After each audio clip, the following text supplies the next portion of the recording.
When it comes down to getting in shape, it's all relatively simple. Work out, eat right, and stay consistent. But if it's so simple, why do you feel like you can't get the results you want?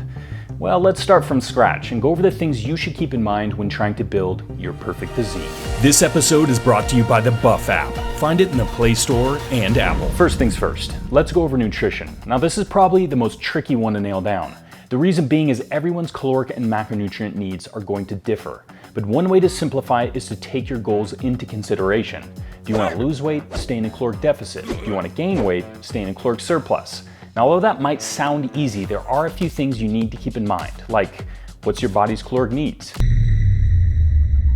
So first, let's talk about your BMR, which stands for your basal metabolic rate. Now, this is your baseline amount of calories your body requires to function if you did no activity, like laying in bed all day. Now, you'll want to add your activity on top of your BMR, which will tell you how many calories you need to ingest to maintain your current body weight. And I know what you're thinking. How the hell do I track all my activities throughout the day? Now, this is where a TDEE calculator comes in. With some simple information, it will give you your caloric needs to maintain your current body weight and give recommendations for calories and macros depending on your goal. Now, it might not be that accurate or work perfectly, but it's a good starting point. I went ahead and pulled up the TDEE calculator, and you'll notice that it's gonna want some questions answered, which is gonna be your age, your height, your weight, your body fat percentage, and your activity level.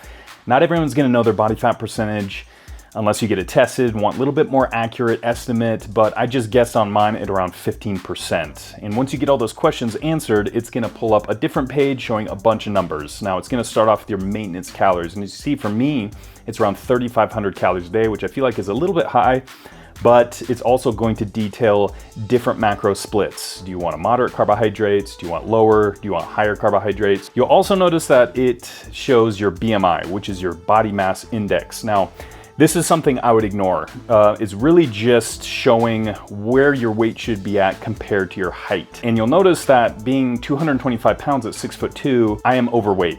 And it recommends I should be around 167 to around 189 pounds. It does not take your muscle mass into account, and they even specify that on the page there, saying, hey, if you lift weights, ignore this, and I would recommend doing the same. You can also choose your goals. So we were talking about in the beginning, do you want to lose weight? Do you want to gain weight? Well, they have a cutting and a bulking tab as well to detail what your calories should be depending on your goal. So I think that's pretty cool. So going into the cutting tab, trying to lean out, it says I should be around 2,900 calories a day, and choosing the 40-40-20 split, I would say this macro split and calories are pretty spot on. Now that we got that out of the way, let's go over what macros are, or macronutrients. Some things to take in consideration, the benefits, and some of the drawbacks.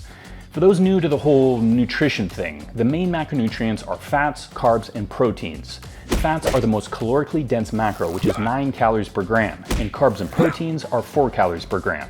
And a macronutrient split is how you split those macronutrients in your meals throughout the day. So we're at the grocery store now, and we have a list of foods we want to be picking up. And we're gonna be starting with foods that contain a little bit more fat first. And I remember growing up, the big diet trend at the time was fat-free foods, in contrast to today, which is more low-carb foods. But when I was growing up, it was all about staying away from fats. Fats were unhealthy for you, but thankfully that's changed. Now fats are looked at as something that's essential for a healthy diet. They're the most concentrated source of energy in food, providing, as we found out earlier, 9 calories per gram. They can also help the body absorb fat-soluble vitamins, such as vitamins A, D, E, and K, supporting cell growth, and are used as the building blocks of hormones. And of course, fats can make food taste more flavorful.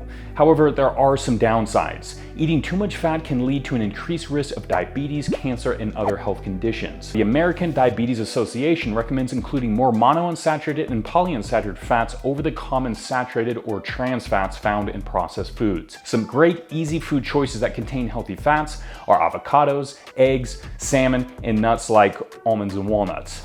Now, the DGA, or the Dietary Guidelines for Americans, recommends getting around 20 to 35% of your daily calories from fat, which is around 44 to 78 grams of fat if you're on an average 2,000 calories a day diet. We're on to our carbohydrate sources now, and there's usually a handful I stick with: sweet potatoes, whole grain breads, oatmeal, brown rice, and fruits like bananas and blueberries. But one thing is for sure, Carbs are an excellent source of energy. Carbohydrates, or carbs, are the body's primary source of energy. They provide energy for the brain, which is recommended having up to around 50 to 135 grams of glucose or carbohydrates a day, and provide energy for your heart, kidneys, and central nervous system. Glucose from carbohydrates is also stored in the liver and muscles for future use as well. As you work out, you'll use and lose that glucose or energy stores, and that's why you'll see marathon runners, bodybuilders, and powerlifters prioritize carbohydrates for better performance or to look more pumped.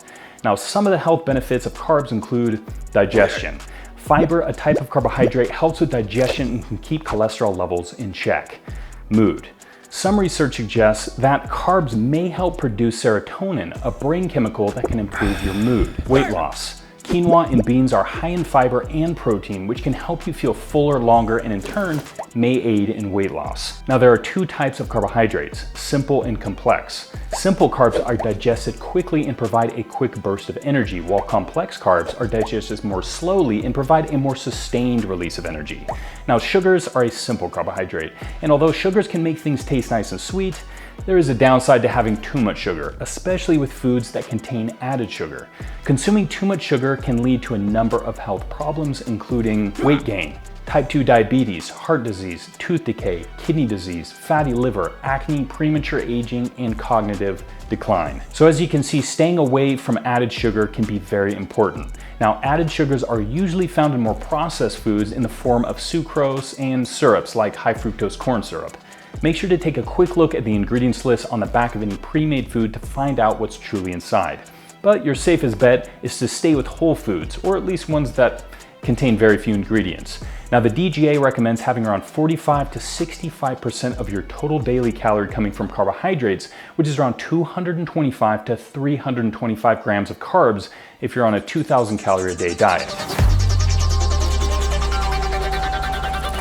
So we are on to the protein sources now, and I'll typically stick with around the same protein sources: chicken, salmon, cod, eggs, and especially living an active lifestyle, working out a lot, I have to prioritize protein, make sure I get enough, because protein is extremely important. Protein is a powerhouse. It's a fundamental component of bones, muscles, skin, cartilage, hair, and nails.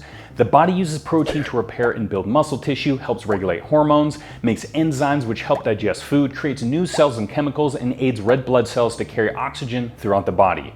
Now, protein is made up of amino acids, which are chemical building blocks. The body uses amino acids for various important tasks throughout the body, including repairing and building muscle tissue, which is why it's so important to ingest extra protein if you're an active person. But as you can tell, protein isn't just for bodybuilders, it's for everyone. Now, a study done by Harvard suggests that the base amount of protein we need is 0.36 grams of protein per pound of body weight, which for me, weighing 225 pounds, is only around 82 grams of protein per day. Now, this is why it can get a little confusing. I mean, who do you listen to? I'll tell you one thing, I didn't get the physique I have today by following recent Harvard studies and following the DGA recommended macros per day.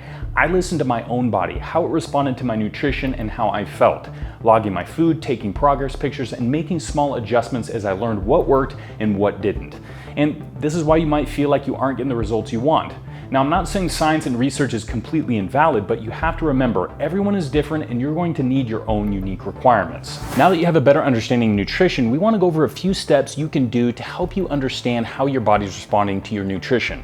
Now, the first step is to start tracking your food every day by downloading a calorie and macro tracking app. Now, there are a lot out there, so we'd recommend trying a few ones out and seeing which style you like most. Try to prepare your food ahead of time. Now, food prep can be an essential part in staying consistent with your daily calories and macros. Now, this doesn't have to be anything crazy either. I mean, it could just mean cooking extra meat and rice instead of your normal serving size for dinner, so you have some left over for the next few days. Take progress pictures, weigh yourself, and log how you feel. Now, an easy way to implement this is schedule taking pictures every morning each week so you'll have a catalog of how you look physically. Now, this is an easy way to get a quick look on how you're progressing over the months. Weigh yourself every morning before eating or drinking anything and log it in your app or notebook. As the months pass by, you'll be able to average out how much weight you've lost or gained, and comparing it to your calories and macros, you'll be able to see what your body's responding to best. track how you feel. Now, this is optional, but it can be important in knowing what you're eating is making you feel like. Do you feel fatigued, unfocused, or do you feel energized? Now, this might be a telling sign you need to change up your macro split or even the amount of calories you're having to ensure you're feeling and performing your best. Now, by doing these steps, you'll be able to find out how your body is responding to your nutrition and over time make small adjustments so you'll continue to get results. And although it might be tempting to jump on a popular diet plan like intermittent fasting, keto, or carnivore, we would recommend to start slow and try to maintain a healthy whole food diet before jumping into anything extreme. There you go, dudes, a quick beginner's guide to nutrition. I hope this video helped you out in some small way. And if you're curious about fitness, well, we just released our very own Buff app. You can find it in the Play Store and on Apple. It'll help you track your workouts, provide workout plans, include hundreds of exercise tutorials, a community tab where you can follow friends and see their workouts, level up through experience points earned through your workouts, and much, much more. And if you want a video just like this one about fitness, well, you're in luck because you can find it right here. So I hope to see you there, and as always, stay buff.